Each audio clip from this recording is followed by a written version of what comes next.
अंतर्राष्ट्रीय योग दिवस के इस कार्यक्रम के अध्यक्ष जस्टिस गिरधर मालवीय जी, कुलाधिपति बनारस हिंदू विश्वविद्यालय।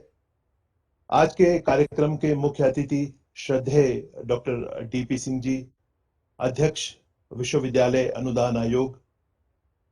डॉक्टर टोनी नाडर, महर्षि वर्ल्ड वाइड संस्थाओं के अध्यक्ष। प्रोफेसर हृदय रंजन शर्मा जी, प्रोफेसर शंकर विनायक जी,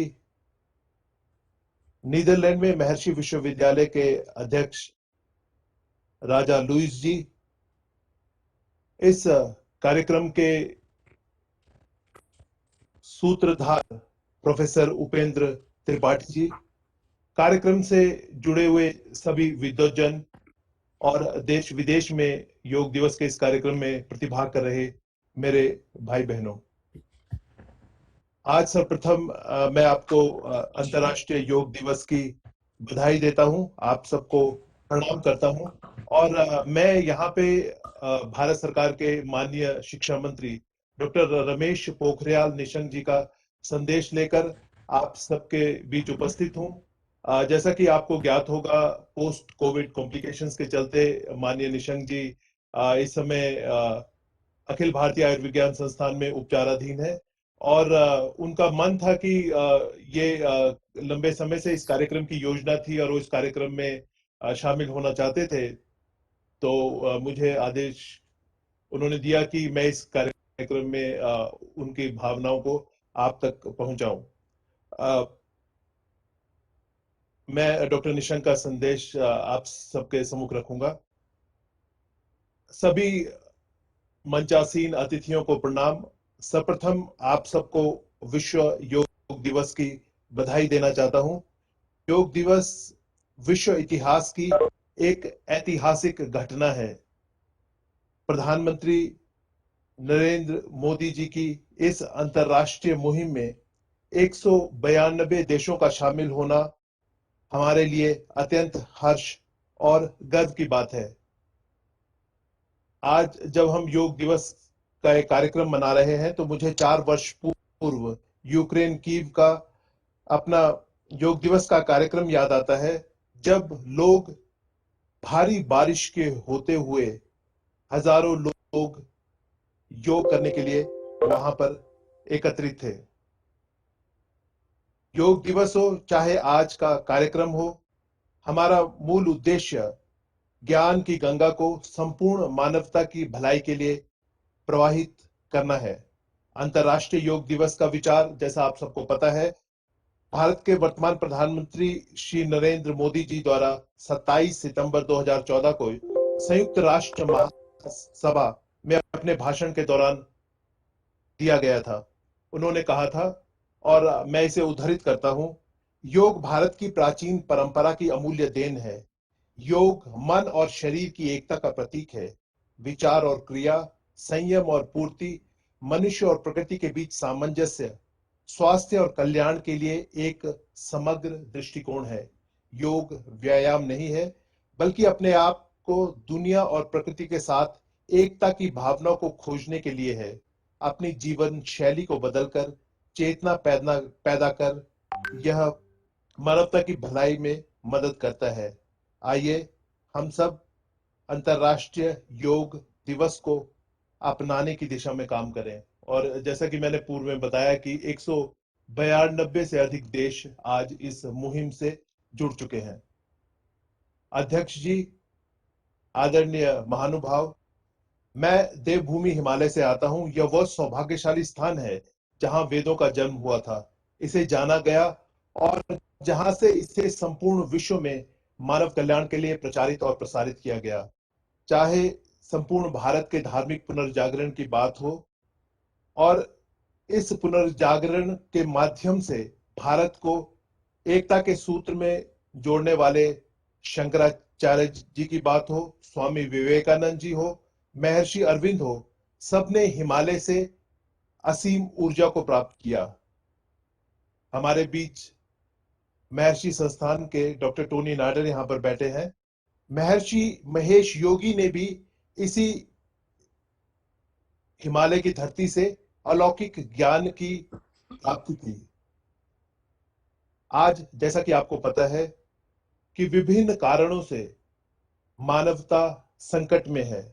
विश्व के 210 देशों के लोग, संस्थाएं और सरकारें कोविड-19 के संक्रमण से जूझ रही हैं। कोरोना वायरस संक्रमण की वैश्विक महामारी दुनिया भर में तेजी से फैल रही है। ऐसे में मुझे 12-13 नवंबर 2019 का वो दिन याद आता है जब यूनेस्को की बैठक के दौरान डॉक्टर टोनी नाइडर ने मुझे विशेष रूप से अपनी पेरिस यात्रा के दौरान दो अद्भुत ग्रंथ उपलब्ध कराए थे, जिसमें वैदिक ज्ञान का वैज्ञानिक विश्लेषण कर उसे आधुनिक ज्ञान विज्ञान से जोड़ा था।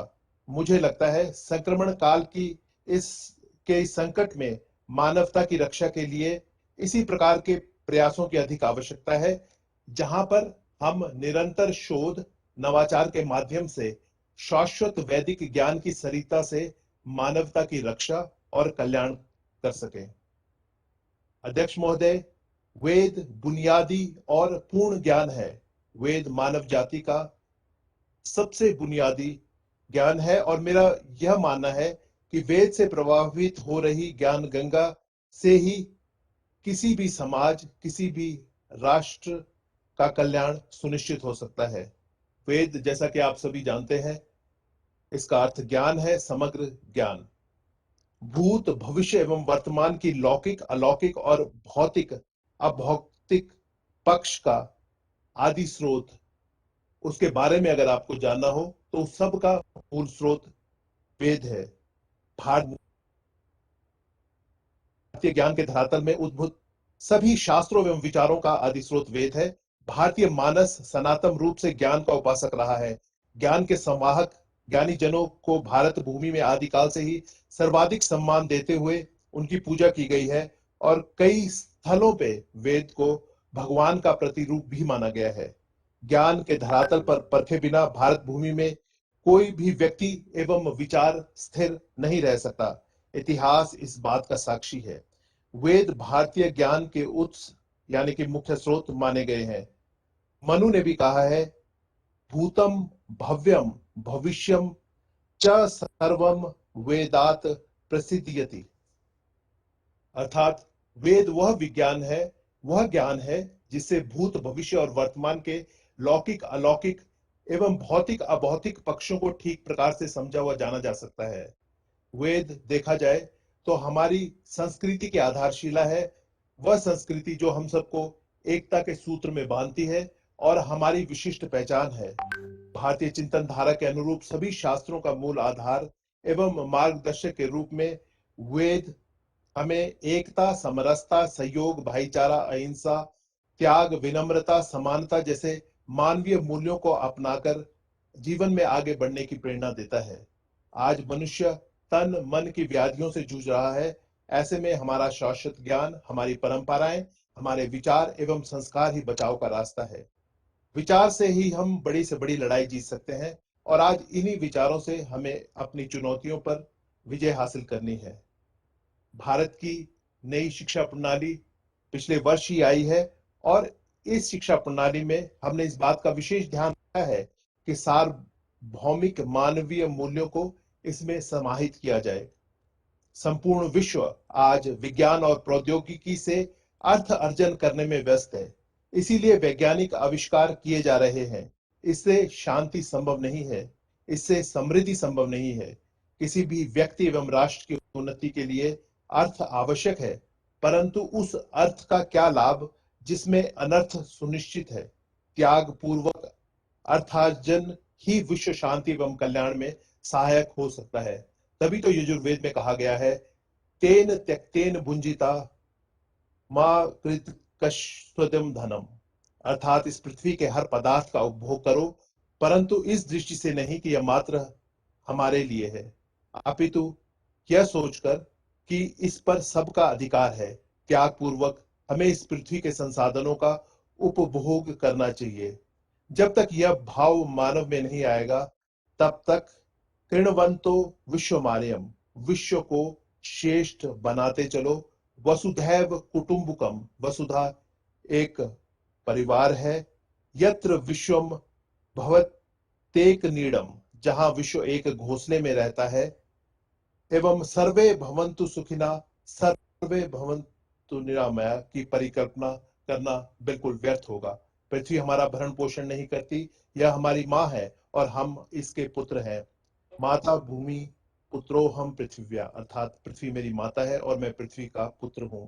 इस संकल्प से लेकर हमें विश्व शांति और समृद्धि के लिए आगे आना चाहिए। अगर देखा जाए तो कोई भी ऐसा ज्ञान विज्ञान का क्षेत्र नहीं है जिसे वेद आच्छादित न करता हो, चाहे वो उड्डयन का क्षेत्र हो, स्वास्थ्य हो, प्रबंधन हो, अध्यात्म हो, अभियांत्रिकी हो, वास्तुकला हो, गणित हो, रसायन, भौतिकी, जीव विज्ञान। वेद इन सभी संकायों से संबंधित ज्ञान उपलब्ध कराते हैं। एक व्यवहारिक दिक्कत जो मैं देखता हूं वो यह है कि हमारे जिन विद्वानों ने वेद पढ़ा है, वो जो हमारी ज्ञान परंपरा में पारंगत है, वे कहीं ना कहीं आधुनिक ज्ञान विज्ञान और प्रौद्योगिकी से दूर हैं। और जो लोग विज्ञान और प्रौद्योगिकी से जुड़े हैं, वे वेद के महत्व से भली भांति परिचित नहीं है। ऐसे में आवश्यकता है समन्वय की, सामंजस्य स्थापित करने की। यह हमारा सौभाग्य है कि आज इस कार्यक्रम में यूजीसी के अध्यक्ष डॉक्टर डीपी सिंह यहाँ पर हैं, डॉक्टर टोनी नाडर जैसे विद्वान यहाँ पे हैं। ऐसी आज हमें यह आवश्यकता है कि हम विश्व में जितने भी संस्थान वेद पर गंभीर शोध कर रहे हैं, उनके मध्य आपसी तालमेल और आपसी समन्वय का एक तंत्र खड़ा करें। यदि विश्व शांति की यदि हमें विश्व शांति को स्थापित करना है, यदि हमें विश्व में कल्याण चाहिए, यदि हमें सुख समृद्धि चाहिए, तो हमें समग्र वेदों के ज्ञान की ओर लौटना पड़ेगा। पूरे विश्व के नायकों को वैदिक ज्ञान के प्रचार प्रसार, शोध एवं उसमें नवाचार युक्त एक माहौल बनाने के लिए कार्य करना पड़ेगा।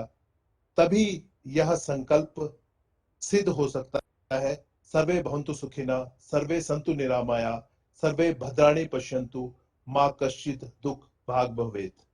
हे भगवान, हमें ऐसा वर दो, सभी सुखी होवे, सभी रोग मुक्त हो, सभी का ज्ञान जीवन मंगलमय बने और कोई भी दुख का भागी न हो। मौजूदा कोविड संक्रमण के कठिन दौर में मैं आप सभी के स्वस्थ, सुरक्षित और उज्जवल भविष्य की कामना करता हूं। इस कार्यक्रम की सफलता के लिए मैं अपनी शुभकामनाएं प्रेषित करता हूं। धन्यवाद।